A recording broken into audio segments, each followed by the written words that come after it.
Bismillahirrahmanirrahim. Ya, teman-teman, insya Allah pada subuh kali ini hari ke-18 Ramadan ya, saya mau sharing sedikit tentang surah Yusuf ya. Jadi ini punten juga ini ngambil surahnya yang di luar bersama ya, kalau sebelumnya mungkin teman-teman kita sharingnya di sama, tapi ini di luar bersama. Jadi ya kemarin karena diperbolehkan juga untuk sharing di luar bersama ya, makanya saya mengambil surah ini. Nah, jadi surah Yusuf sendiri yang Mas, suaranya kurang keras, Mas. Punten, Mas. Itu juga pernah. Suaranya kecil. Oh, iya. Nih, suaranya saya berarti nggak hanya di aku aja. Oh, kecil ya? Aduh. Iya. Ya.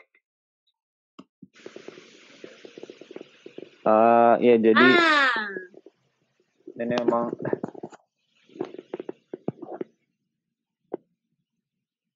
udah kedengaran ya Teh ya? Iya, tadi jelas gitu. Oke. Ya, saya akan share sedikit tentang ini surah Yusuf ya. Jadi surah Yusuf ini adalah surah Makkiyah, diturunkan di Mekah, dan diturunkannya itu ketika Rasulullah itu menghadapi tahun-tahun kesedihan ya. Jadi ketika itu keluarga beliau, yaitu istri beliau, Khadijah, dan paman beliau, Abu Thalib itu dipanggil oleh Allah Subhanahu Wa Taala. Dan untuk menghibur hati Rasulullah Shallallahu Alaihi Wasallam, Allah menurunkan surah Yusuf ini. Nah, jadi yang akan kita bahas pada hari ini yaitu ayat ke-18 ya. Jadi di ayat ini menceritakan tentang ketika Nabi Yakub mendapat berita tentang kehilangan Nabi Yusuf dan Bunyamin. Jadi ayat yang diambil ini sebenarnya ada dua. Ini yang surah Yusuf ayat 18 dan yang kedua itu adalah surah Yusuf ayat 82. Jadi di kedua ayat ini terdapat satu fragmen, ya bisa dikatakan fragmen yang berulang, yaitu fasabrun jamil. Nah, di sini bisa kita lihat di ayat 18, mungkin saya bacakan dulu. A'udzu billahi minasyaitonir rajim. وجاءوا على قميصه بدم كذب قال بل سولت لكم أنفسكم أمرا فصبر جميل والله المستعان على ما تصفون. Mereka datang membawa baju gamisnya yang berlumuran dengan darah palsu. Yakub berkata, sebenarnya dirimu sendirilah yang memandang baik perbuatan yang buruk itu. Maka kesabaran yang baik itulah kesabaranku. Dan Allah sajalah yang dimohon pertolongannya terhadap apa yang kamu ceritakan. Kemudian di ayat 83, A'udzu billahi minasyaitonir rajim. Qala bal sawwalat lakum anfusukum amra fasabrun jamil. Asallahu an ya'tiyani bihim jami'a. Innahu huwal alimul hakim. Yakub berkata, hanya dirimu sendirilah yang memandang baik perbuatan yang buruk itu. Maka kesabaran yang baik itulah kesabaranku. Mudah-mudahan Allah mendatangkan mereka semuanya kepadaku. Sesungguhnya dialah yang maha mengetahui lagi maha bijaksana. Ya, jadi yang akan kita bahas pada subuh kali ini yaitu adalah kesabaran yang cantik ya. Kalau Ustadz Mukman di video seri Yusufnya menyebutnya sebagai beautiful patient. Nah, di sini Ustadz Mukman juga membagi pembahasan tentang beautiful passion atau sabaran yang cantik ini menjadi 3, yaitu sabaran yang cantik itu sendiri, kemudian hanya pertolongan Allah yang bisa kita harapkan, kemudian terhadap cerita yang kalian buat. Kalian di sini maksudnya anak-anaknya Nabi Yakub ya, yang datang dengan membawa berita bahwa Nabi Yusuf itu sudah dimakan serigala. Ya, jadi yang pertama dibahas itu adalah cerita yang kalian buat ya. Jadi kalau teman-teman tahu ceritanya, jadi saudara-saudara Nabi Yusuf membawa Nabi Yusuf pergi keluar gitu ya. Alasannya tadinya tuh ingin untuk bermain-main biar Nabi Yusuf itu bisa jalan-jalan gitu ya, refreshing.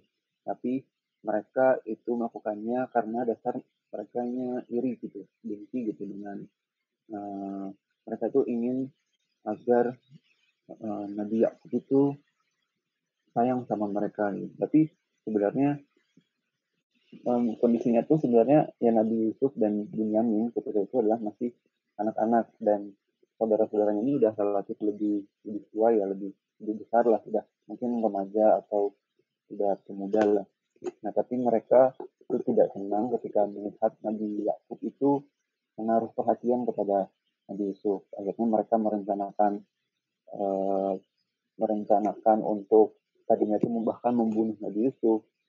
Tapi akhirnya ada yang mengusulkan, udah kita buang aja Nabi Yusuf ke tempat ke dalam sumur gitu ya, ke dalam sumur yang gelap. Nah, kemudian setelah mereka melakukan apa ya, misalnya kejahatan lah ya, kejahatan terhadap Nabi Yusuf itu, kemudian akhirnya mereka datang ke Nabi Yakub dan mengatakan ini Nabi Yusuf tuh sudah dimakan serigala gitu, dengan membawa baju gamis gitu ya, gamis dengan darah yang palsu. Nah, entah itu darah kambing atau darah sapi kita nggak tahu, tapi darahnya itu darah yang palsu. Nah, di sini disebutkan wasafa itu artinya itu adalah deskripsi atau penjelasan. Kemudian dari kata ini tuh maka turunannya itu adalah tasifun, yang dapat diartikan sebagai kebohongan yang terencana gitu. Jadi saudara-saudaranya Nabi Yusuf ini udah berkomplot lah ya, membuat rencana nanti kalau kita ketemu sama ayah, maksudnya Nabi Yakub, kita akan bilang Yusuf tuh dimakan serigala, kami sedang pergi dan kami meninggalkan Nabi Yusuf dekat barang-barang kami, dan Yusuf akhirnya dimakan serigala gitu. Nah, kebohongan yang terencana inilah yang saudara sudah diketahui oleh Nabi Yakub gitu ya. Makanya digunakan kata tasifun tadi di awal surah ayat 18 ini. Nah, kata tasifun ini sendiri juga dipakai untuk membuat kebohongan tentang sekutu Allah. Jadi ketika orang-orang Quraisy itu menjadikan berhala atau membuat cerita-cerita bahwa ya Allah itu punya anak, terus anaknya ada Lata, Uzza dan segala macam, itu Allah tuh menggunakan kata tasifun juga, karena ya sama halnya dengan kejadiannya Nabi Yakub ini, orang-orang kafir Quraisy juga mereka tuh membuat kebohongan tuh yang udah ya sistematis itulah ya, udah bahkan sampai mendarah daging gitu. Nah, kemudian satu mantu selanjutnya menjelaskan tentang Aisyah radhiyallahu anha. Nah, kenapa? Apa hubungannya Aisyah dengan kisah Nabi Yakub ini? Jadi ketika peristiwa hadis atau peristiwa yang dimana ketika Aisyah dituduh gitu ya berbuat tidak senonoh gitu dengan sahabat, kemudian akhirnya Aisyah itu terpojok dan itu kondisinya benar-benar tidak tidak ada ayat yang turun menjelaskan siapa sebenarnya yang bersalah gitu ya. Kemudian akhirnya Rasulullah, Abu Bakar, ayah dari Aisyah dan ibunya juga di dalam rumah itu kumpul lah di dalam rumah. Dan kondisinya itu Rasulullah dan Abu Bakar dan ibunya juga sudah mendengar berbagai macam gitu ya cerita tentang apa yang terjadi dengan Aisyah ini. Dan Aisyah sendiri sampai bilang gitu ya kepada Rasulullah, suami beliau dan orang tua beliau, saya tuh udah nggak ngerti lagi dengan kalian gitu. Saya udah berlepas diri terhadap apa yang kalian sampaikan gitu terhadap saya. Nggak ada yang bisa saya harapkan, uh, tidak ada yang bisa saya katakan kecuali apa yang dikatakan oleh Nabi Yakub kepada anak-anaknya yang tadi ya. Fasabrun jamil, wallahu musta'anu ala ma tasifun. Jadi ya itu maksudnya ketika ada kondisi sulit, ada peristiwa yang membuat kita tersudut gitu ya, maka Aisyah sendiri menggunakan sabrun jamil. Sabrun jamil. Sabrun itu kesabaran, kata ini ya, kesabaran. Jamil itu dapat diartikan sebagai cantik ya atau indah. Ya. Kemudian poin yang kedua dari ayat ke-18 tadi, hanya pertolongan Allah yang bisa kita harapkan. Jadi musta'an itu akar kata itu sama dengan nasta'in ya. Yang ya kita setiap hari di surah Al-Fatihah kita selalu membaca iyyaka na'budu wa iyyaka nasta'in. Hanya kepada Engkaulah kami menjadi seorang hamba dan hanya kepada Engkaulah kami memohon pertolongan. Nah, musta'an ini akar kata itu sama dengan nasta'in yaitu aun. Aun ini adalah bahasa Arab salah satunya yang artinya adalah minta tolong gitu. Nah, Ustaz Iman sendiri memberikan analogi aun ini kisah sebuah mobil yang mogok gitu ya. Misalkan kita sedang membawa mobil yang berkendara, kemudian tiba-tiba di tengah jalan itu mobilnya mogok gitu. Mobilnya mogok dan bannya kempes. Nah, yang dimaksud dengan aun ini adalah kita itu berusaha sebisa mungkin, kemampuan kita untuk menyelesaikan persoalan kita. Misalnya pada kasus mobil mogok ini, ya kita mungkin kemarin ban serep di jok belakang, terus kita coba mendongkrak mobilnya, terus mengganti ban yang rusak dengan ban yang baru gitu. Tapi ketika kita sudah mentok, ketika kita sudah tidak bisa melakukan apa-apa lagi, baru kita minta tolong orang lain gitu. Nah, ini beda halnya dengan ketika kita hanya duduk di bangku belakang gitu ya. Jadi duduk maksudnya kita hanya duduk di kursi gitu ya, di kursi sopir atau kursi penumpang, kemudian kita minta tolong orang, tolong gantiin ban mobil saya dong Pak gitu. Tapi kita sendiri itu tidak ada usahanya gitu, usaha untuk mengganti sendiri atau mendongkrak sendiri gitu. Nah jadi aun di sini maknanya adalah kita berusaha sendiri dulu semaksimal mungkin, kemudian setelah kita tidak bisa dan tidak bisa melakukan apa-apa lagi, baru kita serahkan kepada Allah gitu. Nah, di sini di surah Yusuf ayat 18 ini Nabi Yakub itu menggunakan kata musta'an.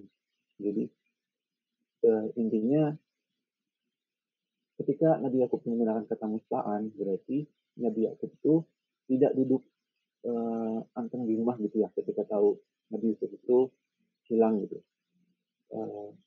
Pastinya bagi seorang nabi yang insya Allah jadi contoh teladan gitu ya, Nabi Yakub pasti akan mencari-cari Nabi Yusuf walaupun itu kondisinya udah malam ya, saudara-saudaranya Nabi Yusuf ini itu pulang ke rumah.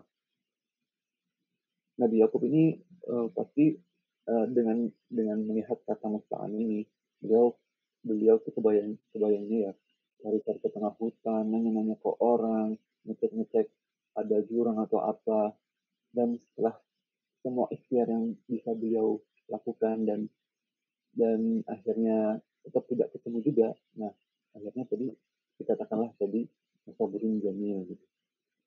Jadi maka kesabaran yang indah atau kesabaran yang cantik itulah kesabaranku yang bisa terjemah.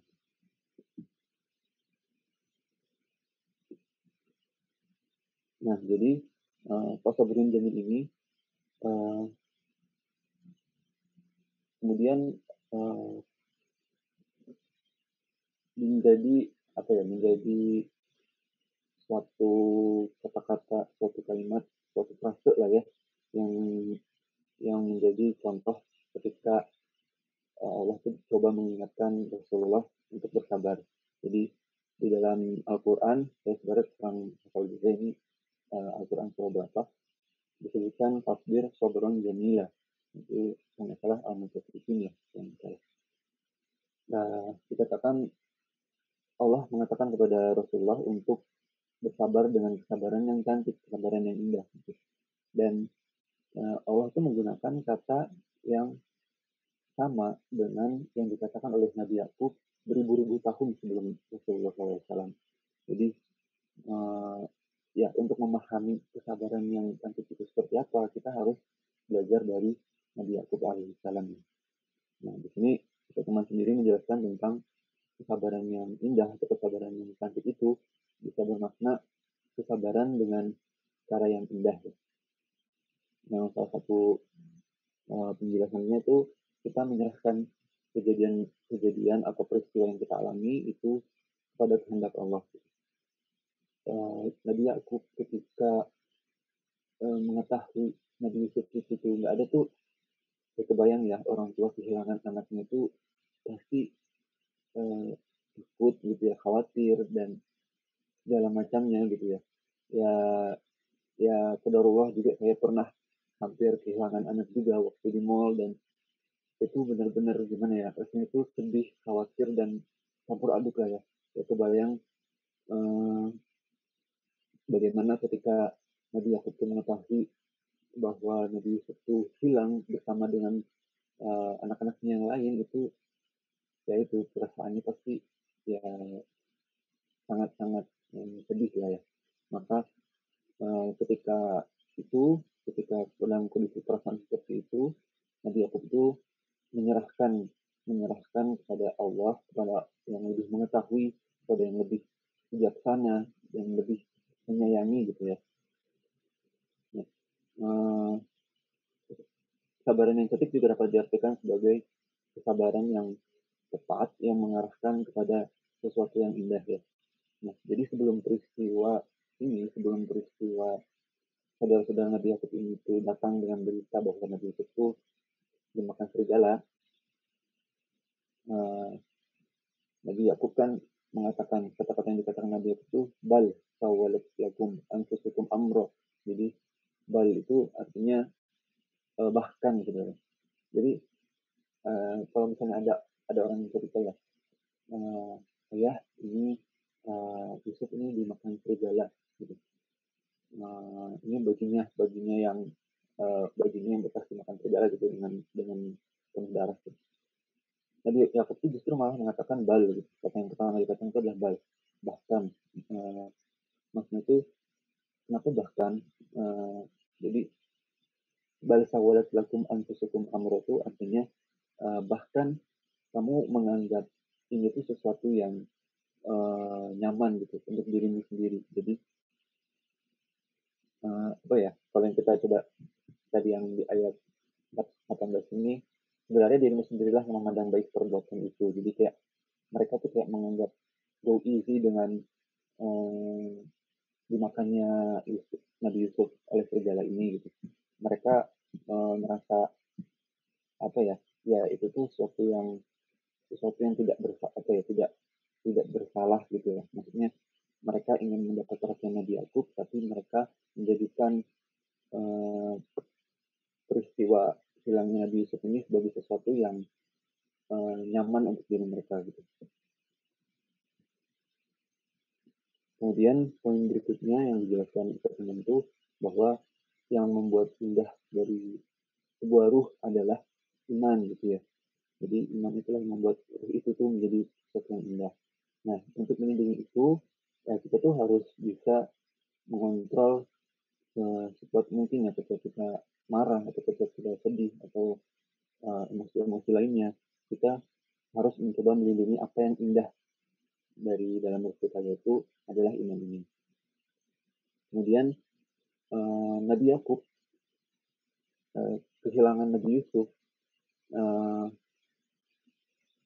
maksudnya ketika Nabi Yakub kehilangan Nabi Yusuf, Nabi Yakub ini kehilangan seorang anak yang ya bisa dikatakan indah gitu ya secara fisik. Nabi Yusuf itu diketahui sebagai sosok Nabi yang punya keindahan secara fisik gitu. Maka perlu digantikan dengan sesuatu yang indah juga secara spiritual gitu. Nabi Yusuf ini secara fisik nggak ada, tapi digantikan dengan kesabaran yang cantik, kesabaran yang indah secara spiritual gitu. Kemudian Nabi Yakub sebelum peristiwa hilangnya Nabi Yusuf ini, Nabi Yakub kan sudah pernah ketemu sama Nabi Yusuf ya, dan Nabi Yusuf sudah menceritakan bahwa saya melihat ada 11 bintang dan matahari dan bulan, kulihat mereka semua sujud kepadaku gitu, sujud bagiku gitu. Nah, Nabi Yakub itu sudah tahu ketika Nabi Yusuf ini sudah mendapat mimpi ini, insya Allah tuh akan menjadikan Nabi Yusuf ini orang yang bisa melanjutkan dakwah gitu ya, dakwah Nabi Ibrahim, Nabi Ishak dan Nabi Yakub sendiri gitu. Dan Nabi Yakub sendiri itu di dalam hatinya itu memegang itu gitu. Nabi Yakub yakin bahwa janji Allah itu akan terlaksana. Jadi Nabi Yakub tidak berprasangka buruk terhadap Allah, walaupun apa yang terjadi itu adalah sesuatu yang sangat buruk gitu ya, kehilangan seorang anak, kehilangan anak sendiri gitu. Nah, beliau yakin bahwa Allah itu indah dan menyukai keindahan. Seburuk apapun peristiwanya, seburuk apapun kejadiannya, Nabi Yakub itu tetap percaya bahwa Allah itu ya indah, Allah itu pasti punya rencana yang indah gitu, dan Allah itu menyukai keindahan.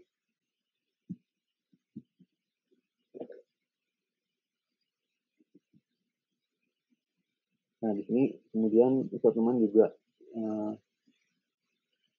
menjelaskan bahwa sabar itu tidak hanya bermakna kita menangis atau protes gitu ya. Ya Nabi Yakub juga pasti sedih, Nabi Yakub juga pasti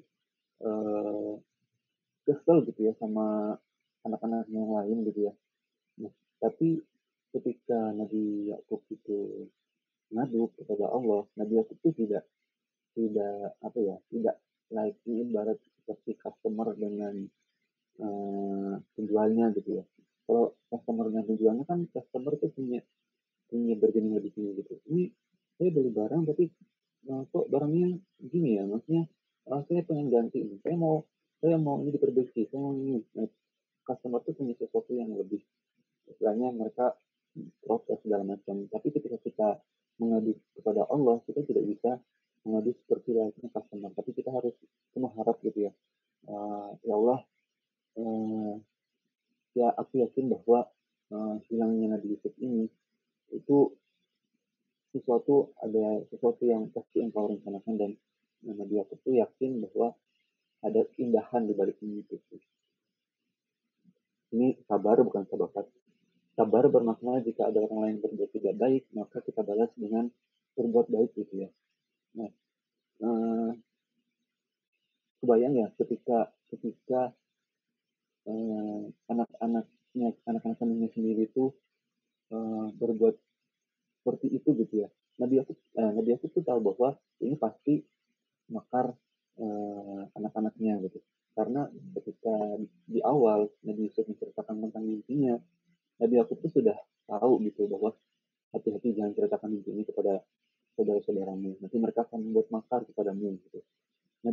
tahu bahwa anak-anaknya yang lain tuh sudah punya potensi untuk berbuat makar gitu. Tapi yang dilakukan Nabi Yakub ketika tahu berita hilangnya Nabi Yusuf ini, Nabi Yakub itu tidak lantas menjadi ayah yang jahat kepada anak-anaknya, tidak lantas berubah menjadi ayah yang zalim gitu. Nabi Yakub tetap mempertahankan dirinya sebagai seorang ayah yang baik gitu untuk anak-anaknya. Gitu. Kemudian lakukan bukan karena mereka, tapi karena Allah mengasihi. Jadi yang tadi berbuat baik tadi, Nabi Yakub berbuat baik kepada anak-anaknya itu bukan karena anak-anaknya yang lain, tapi ya karena dia itu yakin bahwa Nabi Yakub tetap harus menjalankan perannya sebagai seorang ayah yang baik gitu untuk anak-anaknya. Kemudian sabar itu tidak pasif, sabar itu aktif dalam keadaan yakin ya. Jadi ya ketika ada ujian, ketika ada masalah, dan kita berusaha untuk tetap melindungi iman kita, berusaha untuk tetap berbuat baik sebagaimana biasanya gitu ya, dalam kondisinya Nabi Yakub itu adalah Nabi Yakub tetap menjadi seorang ayah yang baik, tidak terbawa emosi dan tidak menjadi zalim kepada anak-anak yang lain. Itu pasti butuh effort dan itu merupakan aktif ya, kegiatan yang aktif, itu bukan sesuatu yang pasif gitu.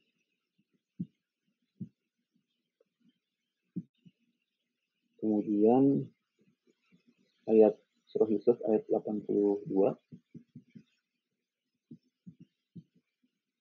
tadi yang ini, di sini kalau yang peristiwa yang kedua ini adalah saudara-saudara Nabi Yusuf ketika itu pulang dari Mesir. Sebelumnya kalau kita mau recap lagi kejadiannya, sebelumnya saudara-saudara Nabi Yusuf itu berangkat ke Mesir untuk mencari makanan. Kemudian Nabi Yusuf yang sudah menjadi bendahara negara Mesir kemudian meminta untuk dibawakan saudaranya yang satu gitu, saudara kalian ke ayah gitu. Kalau kalian tidak bawa, kalian tidak akan mendapat makanan lagi, kata Nabi Yusuf. Akhirnya saudara-saudaranya ini membujuk Nabi Yakub untuk membawa serta Bunyamin ke Mesir. Awalnya Nabi Yakub nggak mau, kan? Maksudnya bagaimana aku mau mempercayakan Bunyamin kepadamu, padahal ketika aku bisa mempercayakan Yusuf kepadamu, Yusuf itu hilang gitu. Aku nggak akan melepaskan Bunyamin begitu aja gitu. Akhirnya Nabi Yakub meminta untuk ketika saudara-saudara Nabi Yusuf tahu bahwa ini barang-barang kita sudah dikembalikan, kita bisa dapat makanan lagi nih. Kalau dapat makanan ke satu ini mah gampang gitu. Akhirnya Nabi Yakub mendengar hal itu, ya udah saya mau melepaskan Bunyamin, tapi kalian harus berjanji kepada Allah, kita berjanji kepada Allah bahwa kalian akan membawa Bunyamin lagi.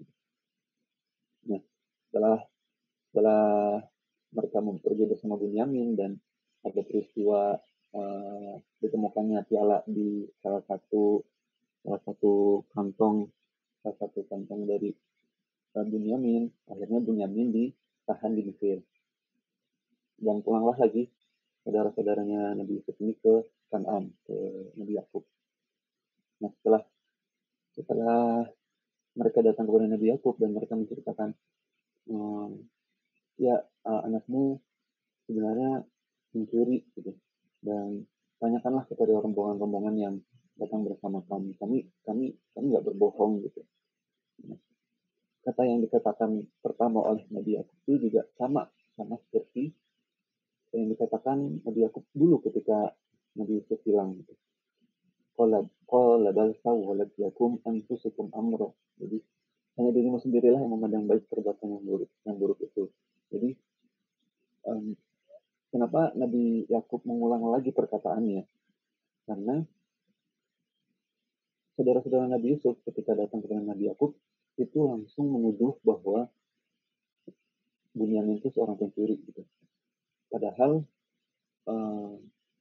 ya bisa saja sebenarnya Bunyamin itu nggak mencuri gitu, tapi mereka langsung menuduh bahwa iya benar itu Bunyamin mencuri gitu. Nah, kalau kalau Nabi Yusuf itu diserang secara fisik gitu ya, dipaksa dimasuk ke dalam sumur. Nah, Bunyamin ini diserang secara apa ya? Maksudnya dijelek-jelekan gitu, maksudnya kita katakan bahwa Bunyamin itu adalah seorang pencuri gitu.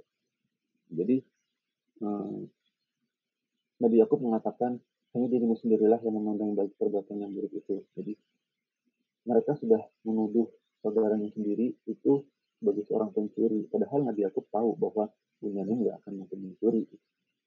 Dan maka yang dikatakan oleh Nabi Yakub itu sama seperti halnya ketika Nabi Yusuf juga hilang bertahun-tahun sebelumnya, maka kesabaran yang baik itulah kesabaran itu. Sabrun jamil. Jadi kesabaran yang cantik lagi yang disebutkan oleh Nabi Yakub. Kemudian Nabi Yakub mengatakan, Asallahu ayyatiyani bihim jami'a innahu huwal alimul hakim. Mudah-mudahan Allah mendatangkan mereka semuanya kepadaku. Sesungguhnya dialah yang maha mengetahui lagi maha bijaksana. Jadi di dalam hatinya Nabi Yakub itu yakin bahwa Nabi Yusuf itu nggak meninggal, nggak dimakan serigala. Nabi Yakub itu yakin bahwa suatu saat Allah akan mendatangkan lagi Nabi Yusuf dan Bunyamin kepadanya.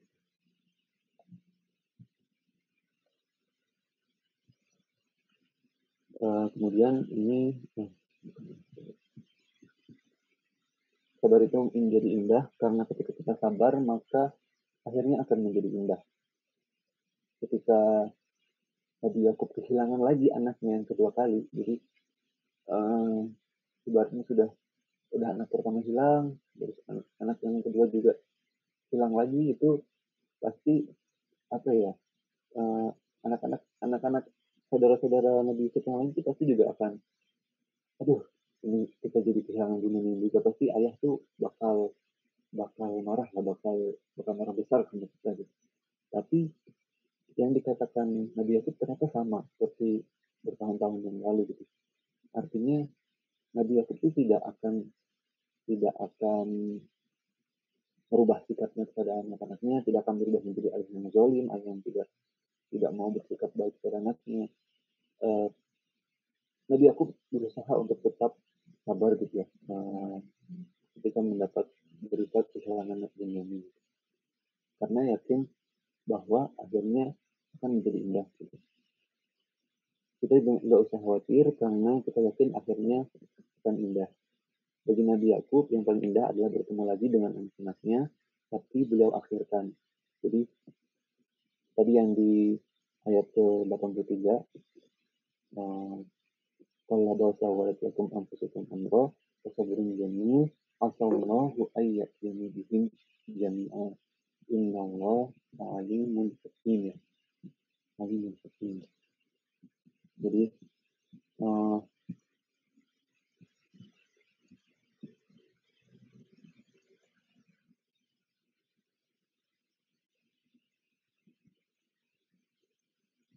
ketika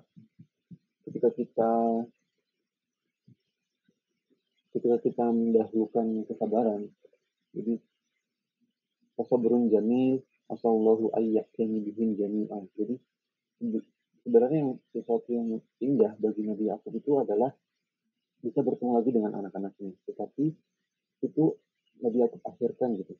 Nabi Yakub sempat mendahulukan kesabaran yang indah itu, kesabaran yang cantik itu, beautiful patience itu.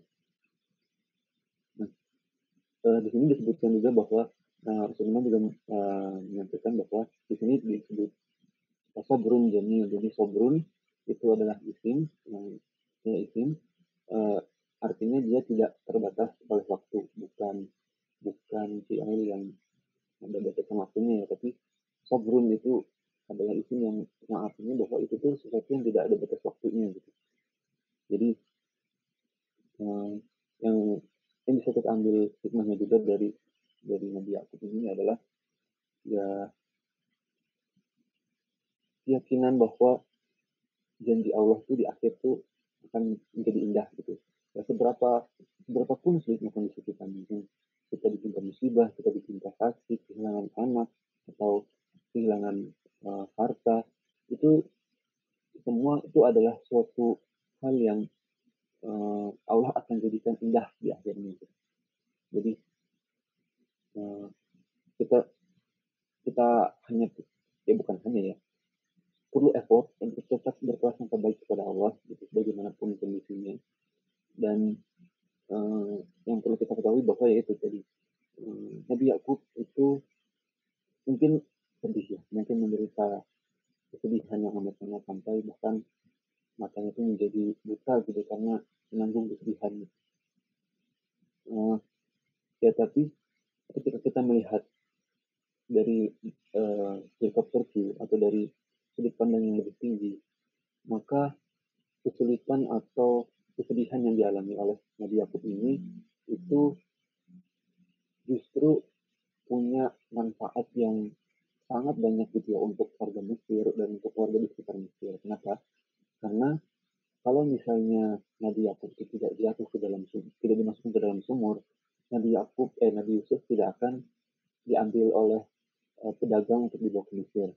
Kalau Nabi Yusuf tidak ke Mesir, Nabi Yusuf tidak akan bisa tinggal di rumah Al-Aziz dan dia belajar politik, belajar pemerintahan, dan dia bisa menghasilkan banyak perkataan gitu ya. Dan akhirnya menjadi orang yang top di Mesir.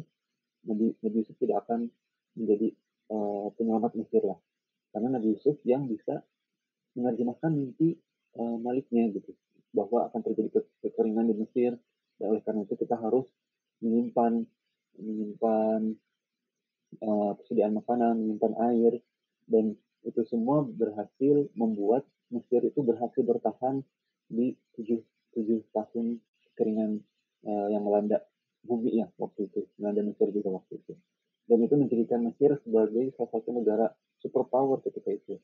Dan banyak anak-anak yang bisa terselamatkan, anak-anak yang tidak menjadi kehausan, orang-orang yang bisa jadinya orang-orang mungkin di luar Mesir yang kelaparan, semuanya meminta makanan ke Mesir, itu semua bisa diselamatkan oleh Nabi Yusuf gitu. Karena yaitu Nabi Yakub harus mengikhlaskan diri kehilangan anaknya gitu. Anaknya menjadi seorang terkemuka di Mesir gitu. Dan bisa menyelamatkan ribuan bahkan mungkin jutaan orang gitu, di seluruh dunia. Jadi hikmah yang bisa kita ambil dari kita di bawah di balik kesulitan yang kita alami, di balik penderitaan yang mungkin terjadi pada kita, ya insya Allah tuh ada banyak sekali kebaikan yang Allah tutupkan mata kita atasnya. Jadi kita tidak bisa melihat kebaikan itu, tapi kita harus berprasangka baik kepada Allah bahwa insya Allah di balik itu semua tuh ada akhir yang indah, ada akhir yang Allah jadikan indah untuk kita. Makanya sabrun jamil, dua kata ini, sabar dan cantik atau indah itu adalah sesuatu yang tidak bisa dilepaskan gitu ya. Cantik itu sendiri adalah sesuatu yang melekat. Bukan berarti ada sabar yang jelek, ada sabar yang tidak baik atau sabar yang tidak cantik, tidak bukan begitu. Tapi sabrun jamil itu adalah satu kesatuan yang dimana ya kesabaran itu pastilah sesuatu yang indah gitu. Kita mungkin tidak perlu sabar ketika kondisinya tidak tersudut atau tidak sulit gitu ya. Sabar itu menjadi cantik ya karena kondisi yang sulit gitu. Makanya disebut sebagai sabrun jamil karena kesabaran itu adalah sendiri sebenarnya punya sifat yang cantik gitu sebenarnya. Dan kenapa Nabi Yakub itu menyebutkan secara eksplisit sabrun jamil karena itu menjadi reminder lagi buat Nabi Yakub bahwa ya saya itu mengusahakan untuk tetap kesabaran tetap sabar gitu ya, dalam hal ini kesabaran yang tidak ada batas waktunya, tidak ada timeless, istilahnya itu timeless. Jadi kesabaran yang saya tetap pegang itu adalah kesabaran yang tidak ada batas waktunya ya.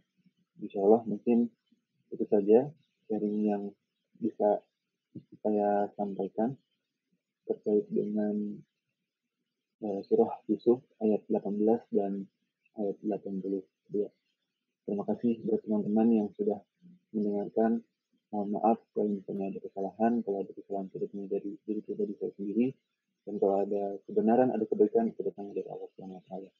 Jazakumullah khairan katsiran. Assalamualaikum warahmatullahi wabarakatuh. Waalaikumsalam warahmatullahi wabarakatuh. Jazakallah khairan katsiran Mas Randy. Mas Randy bisa ditampilkan kameranya. Baik teman-teman, adakah yang mau bertanya, mau sharing, ataupun mau menambahkan? Ada yang mau bertanya? Dari saya sendiri, saya mau terima kasih banget kepada Mas Randy ya. Mengingat diri banget ya tentang sabar gitu kan. Intinya itu kan tentang sabar ya. Nabi Yusuf. Dan saya setuju banget apa yang Mas Randy sampaikan. Karena saya juga merasakan buah dari sabar ternyata itu tuh indah gitu. Tapi kita harus yakin dulu ya Mas Randy ya. Kita harus yakin bahwa apa yang ujian gitu kan, ujian yang Allah berikan ke kita itu tuh ada hikmahnya dan pasti berujung ada indah gitu. Yang penting kita sabar, jangan mengeluh gitu. Jangan misalnya mau itu ya, misalnya ya Allah kenapa sih aku diginiin terus, kenapa sih gitu kan. Tapi kita harus sabar, jangan mengeluh ya sama Allah bahwa endingnya pasti indah gitu. Kadang ketika kita mengalami sebuah ujian gitu ya, ketika pastinya sama Allah itu akan, kalau aku bilang sih dikasih imbalan gitu ya, pasti ada imbalannya lah gitu. Hanya saja nggak secepat kita mengembalikan telapak tangan gitu. Kadang mungkin nanti berapa tahun kemudian gitu. Yang intinya kita harus sabar dan kita harus yakin sama Allah, karena Allah tuh tahu kapan ngasih kita hadiah dari hadiah atas kesabaran kita gitu ya Mas Randy ya. Baik, ini ada pertanyaan dari Mbak Siti Badriah Mas. Assalamualaikum. Apa modus sebenarnya saudara-saudara abangnya Nabi Yusuf melakukan hal demikian? Intinya merebutkan perhatian ayahnya. Modusnya apa nih Mas Randy?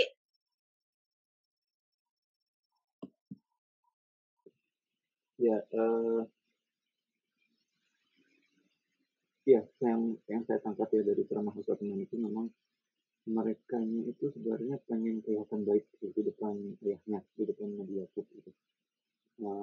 Dan mereka rela melakukan apapun untuk mendapatkan perhatian ayahnya itu gitu. Jadi bahkan sampai membuang Nabi Yusuf ke dalam sumur gitu. Jadi ketika mereka tetap kekeh gitu ya dengan ceritanya bahwa Nabi Yusuf itu udah dimakan serigala gitu, mereka tuh tetap kekeh dengan kebenaran yang mereka buat gitu. Dan itu semua supaya mereka tuh dianggap baik ya. Setelah Nabi Yusuf sudah ada, mereka tuh dianggap jadi orang baik, orang soleh, dan mendapat rasa sayang dari ayahnya, dari Nabi Yakub tuh jadi fokus ke mereka gitu. Jadi ya bisa dibilang motivasi mereka tuh iri, dengki, dan ingin mendapat perhatian dari orang tua gitu. Oke. Satu lagi, kualitas apa sih yang ada di Nabi Yusuf kecil yang membuat abang-abangnya so jealous?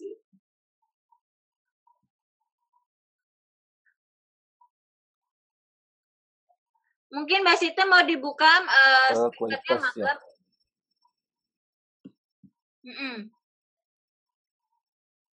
Kualitas yang dimiliki oleh Nabi Yusuf kecil. Yang dimiliki Yusuf kecil yang sampai membuat abang-abangnya so jealous. Ya intinya yang saya tangkap itu Nabi Yusuf itu punya ya sikap yang baik ya. Maksudnya ketika menceritakan kepada Nabi Yakub tentang mimpinya, Nabi Yusuf itu tuh tidak tidak menganggap saudara-saudaranya itu seseorang yang jahat gitu. Maksudnya mungkin dia ketika dia mengatakan menurut saya tuh saya melihat ada 11 bintang dan bulan, melihat mereka tuh sujud kepadaku gitu. Sebenarnya ketika Nabi Yusuf mengatakan itu, Nabi Yusuf itu sebenarnya sudah mulai paham apa ini 11 ini tuh saudara-saudaranya ya gitu ya. Tapi Nabi Yusuf itu tidak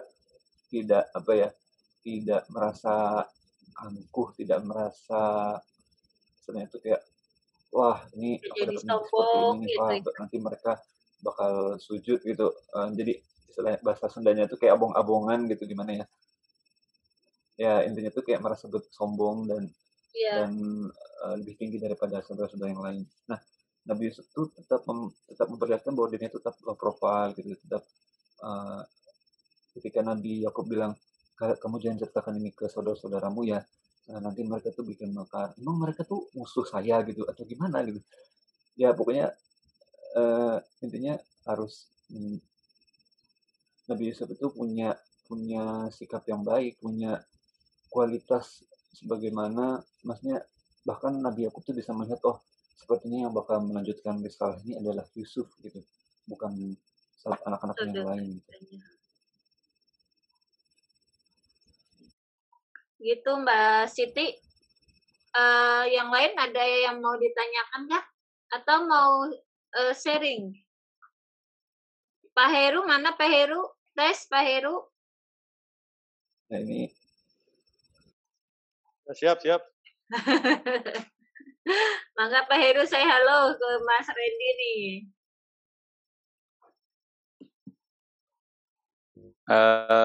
Jazakallah khairan Mas Randy. Alhamdulillah akhirnya ketemu di Zoom juga nih. ya Pak. Terima kasih nih sharingnya luar biasa. Tadi ada juga yang menarik ketika Mas Randy bilang bahwa kesabaran itu tidak terbatas waktu ya. Tapi yang sering kita lihat atau kita dengar itu kan Sabar ada kesabaran itu ada batasnya gitu kan. Nah itu kalau nggak salah Ustadz juga pernah bahas itu ide siapa itu kira-kira gitu kan. Orang nggak ada di Quran, emang Quran atau hadis pernah ada yang menyatakan bahwa kesabaran itu ada batasnya gitu kan. Jadi kita berarti itu mungkin itu eh, hamazati syayatin mungkin itu ya kan. Karena itu nggak ada dasarnya gitu. Terus sabar itu kan aktif ya. Jadi kita juga belajar dari Mas Randy. Contohnya ya kita semua, alhamdulillah luar biasa teman-teman yang ikut kajian sharing subuh Ramadan, mendengarkan sharing subuh sampai akhir itu kan aktif itu. Jadi butuh kesabaran. Terus tadi Teh Nifah di awal-awal tadi memberitahu Mas Randy kalau suaranya kurang terdengar. Itu juga butuh kesabaran kan. Jadi bukan kesabaran yang pasif yang terus Teh Nifah, ya Allah ini kok Mas Randy suaranya nggak kedengar, ya Allah tolong nih mudah-mudahan beliau nekan-nekan tombol apa gitu supaya suaranya terdengar, nggak gitu kan. Tapi ya harus ngomong gitu supaya terus akhirnya alhamdulillah tadi suaranya jadi terdengar. Nah yang cukup menarik ini sebenarnya kalau kita lihat sejak di awal gitu kan, Ustaz Nu'man menjelaskan bahwa surat Yusuf ini kan salah satu surah dari 5 surah yang diawali dengan Alif Lam Ra, ya kan? Itu surah ke apa namanya? Ada beberapa surah gitu yang diawali dengan Alif Lam Ra, yaitu surah ke Yusuf ini ya, mulai dari 10, 11, 12, terus 13-nya dilewatin, terus 14, 15. Jadi surah ke-10, 11, 12, 14, 15 itu semuanya diawali dengan Alif Lam Ra. Nah, apa hikmahnya dan apa hubungannya nanti dengan kesabaran yang tadi dijelaskan Mas Randy gitu. Kalau salah satu hikmahnya kan yang penting, salah satu hikmah yang penting adalah orientasi, ya kan? Ada di Al-Baqarah itu kan wallahu ya'lamu antum la ta'lamun. Jadi seakan-akan seperti seorang guru yang akan mengajarkan sesuatu kepada kita, murid-muridnya. Guru itu merasa penting untuk menentukan aturan dan batas-batas pembelajaran. Ini yang penting ya, ini aja yang perlu nih, yang perlu. Terus ada yang nggak perlu dan nggak usah aku sebutkan gitu. Jadi Allah lah yang lebih tahu dan kita tidak tahu. Mana yang penting, mana yang nggak penting itu Allah yang lebih tahu. Nah, Al-Quran melewatkan rincian-rincian yang tidak perlu. Padahal kan di kisah Nabi Yusuf ini banyak tokoh ya kan. Ada tokoh-tokoh misalnya menteri, terus istrinya menteri, terus saudara-saudara Nabi Yusuf gitu kan. Itu kalau selain di Al-Quran memang ada yang mencari nama-namanya siapa gitu. Ada yang Rubin, Simeon, Lawi, Yahuda dan sebagainya gitu. Itu nama tapi tidak disebutkan di Al-Quran. Jadi menurut Allah nggak penting. Jadi Al-Quran melewatkan rincian yang nggak perlu. Kita tahu bahwa nama ayah Nabi Yusuf tadi juga disebutkan oleh Mas Randy, Yakub alaihissalam. Tapi nama Yakub itu sendiri luar biasa kan, tidak muncul di surah Yusuf. Jadi ayah Nabi Yusuf itu tidak muncul di nama Yakub tidak muncul di surah Yusuf ini. Allah di surah Yusuf ini hanya bilang ayahnya, ya kan? Ayahnya, ayah mereka. Nah, tapi di surah yang lain nama Yakub disebutkan, tapi tidak di surah Yusuf ini. Di Ali Imran kita juga belajar bahwa ada orang-orang tertentu yang terobsesi dengan hal-hal yang sebenarnya mereka tidak perlu tahu gitu, tapi mereka malah terobsesi seperti itu. Nah begitulah kita ini terobsesi dengan informasi yang lain-lain gitu. Kita lupa untuk merasakan seteguk dua teguk hidayah. Kita inginnya memuaskan otak, tapi kita membiarkan hati kita tetap kosong. Nah ini yang tidak diinginkan oleh Allah, karena Al-Quran penuh dengan hidayah dan mutiara. Nah, kembali ke yang disampaikan Mas Randy, jadi apa nih hubungannya antara alif lam ro tadi, jadi Allah apa namanya, Allah lah yang paling tahu, Allah menyembunyikan yang tidak perlu diketahui, tidak usah kita fokus ke situ gitu kan. Apa hubungannya dengan kesabaran? Hubungannya adalah bahwa kesabaran itu memang ada hubungannya dengan apa yang tidak kita ketahui, ya kan. Seperti tadi pertanyaan, kenapa sih saudara-saudara Nabi Yusuf berperilaku seperti itu? Nah, itu ayahnya kan Yakub alaihissalam juga, ini kok bisa ya anakku ada yang seperti ini, ada yang seperti ini, tapi kan beliau sabar. Kalau pertanyaan Mbak Siti Badriah tadi, modus dari perilaku saudara-saudara Nabi Yusuf tadi, itu kalau nggak salah sudah pernah dibahas di VOB ya, materi parenting gitu kan. Itulah luar biasanya gitu. Bahwa seorang ayah yang baik, ya kualitas Nabi lah ya, Yakub alaihissalam itu kan kualitas kenabiannya tinggi, terus seorang ayah yang juga baik gitu kan. Tapi ternyata anak-anaknya ada aja yang masih iri-irian gitu. Jadi bukan perilaku Nabi Yusuf yang menganak emaskan Yusuf yang membuat saudara-saudaranya itu seperti itu. Tapi memang rasa iri seperti itu ada lahir di anak-anaknya itu sendiri, bukan karena perilaku Nabi Yakub sebagai ayah yang sudah otomatis baik. Dan kualitas parenting Nabi Yakub tercermin dari beliau tetap berperilaku yang baik terhadap anak-anaknya, ya kan. Saya juga pernah mengalami yang tadi Mas Randy juga bilang di mall itu anaknya sempat akan hilang gitu ya. Saya juga sempat itu di di SeaWorld itu pernah anak laki-laki saya yang kecil itu hilang, tahu-tahu, "Loh, ini mana?" Jadi saya, ada istri saya, terus ada kakaknya, terus ada bibi gitu kan ikut gitu. Itu pada cari-carian tuh, terus saya masuk lagi ke lorong SeaWorld gitu, lorong sampai ujung, terus muter gitu kan nyari nyari anak saya gitu.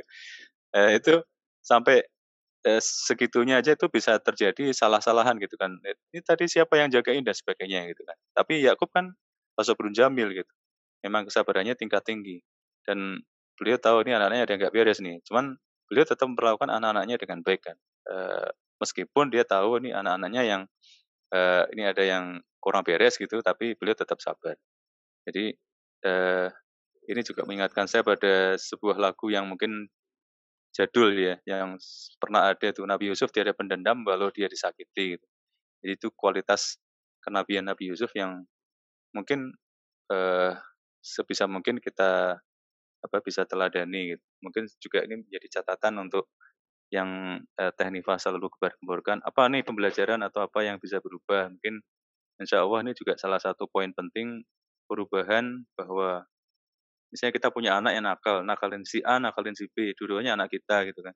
Kan kita punya kecenderungan untuk apa namanya kayak jadi nggak fair atau mungkin nggak adil dengan si anak si A yang nakalin itu kan. Tidak berbuat baik terhadap yang nakal mungkin ya mungkin. Tapi kalau kita berkaca pada kualitas kenabian dan parenting Nabi Yakub, beliau tetap baik terhadap anak-anaknya. Bahkan Bunyamin juga akhirnya dilepaskan. Jadi luar biasa. Itu aja sih Teh Nifah. Sekali lagi jazakallahu khairan Mas Randy. Saya kembalikan lagi. Silakan Teh Nifah, Mas Randy. Siap, terima kasih banyak Pak Heru atas sharing tambahannya ya. Alhamdulillah. Pokoknya kalau bahas tentang surat Yusuf dari segi ilmu parenting itu luar biasa Pak Heru, Mas Randy, itu bagus gitu. Pokoknya bikin betah lah untuk obrolan gitu. Makanya kita itu kemarin sama Mas Wildan ya, kita itu jangan yang kita sering unggul-unggulkan adalah kita hafalan, tapi kita jarang sekali untuk mentadaburinya gitu. Coba kalau kita di surat Yusuf ini kita tadaburi gitu ya, dari sabar ada, dari segi parenting juga ada gitu. Dan saya pernah mengikuti kajiannya Ayah Irwan gitu ya. Jadi di surat Yusuf ini ya, itu anak-anaknya kan saudara Nabi Yusuf itu kan mengalami luka pengasuhan gitu. Jadi luka pengasuhan itu bukan hanya kekerasan, tapi sikap lembutnya Nabi Yakub itu juga itu membuat luka pengasuhan juga gitu. Dan dibahas juga tentang persepsi anak ke orang tua gitu. Itu juga kalau dari segi parenting itu dari bahasan dari surat Yusuf ini tuh banyak banget, luar biasa banget. Ya mudah-mudahan nanti ada bahasan lebih detail lagi ya Pak Heru dan Mas Randy. Kalau misalnya Pak Heru, mudah-mudahan dari segi parenting nih Pak. Dari Mas Randy tadi udah ya di yang sabar gitu dan banyak lagi. Bagaimana teman-teman semuanya? Ada yang mau sharing lagi atau yang mau menambahkan? Mau bertanya? Kalau tidak ada yang mau bertanya maupun sharing, sesi sharing subuh pagi ini akan saya cukupkan sampai di sini. Tapi kita masih tetap ya bertemu lagi di setiap pagi selama bulan Ramadan. Dari Mas Randy, saya boleh ya minta request lagi kata-kata motivasi buat kita semua nih. Misalnya kita udah di hari ke-18 dan saya lihat makin banyak yang rontok. Ya, ada yang pada berguguran nih dari yang pada hadir gitu kan. Bagaimana sih, ada motivasinya nggak Mas biar tetap semangat terus gitu. Mungkin kalau kita nengok sama siapa ya kemarin juga dibahas sama Mas Dempsey apa ya. Jadi ketika awal-awal taraweh banyak gitu, tapi ketika di pertengahan udah mulai rontok, mulai guguran. Nah, nanti akan full lagi di akhir. Nah, gimana sih, ada motivasi nggak nih dari Mas Randy sendiri untuk memotivasi teman-teman yang mengikuti sharing subuh bersama anak Indonesia ini?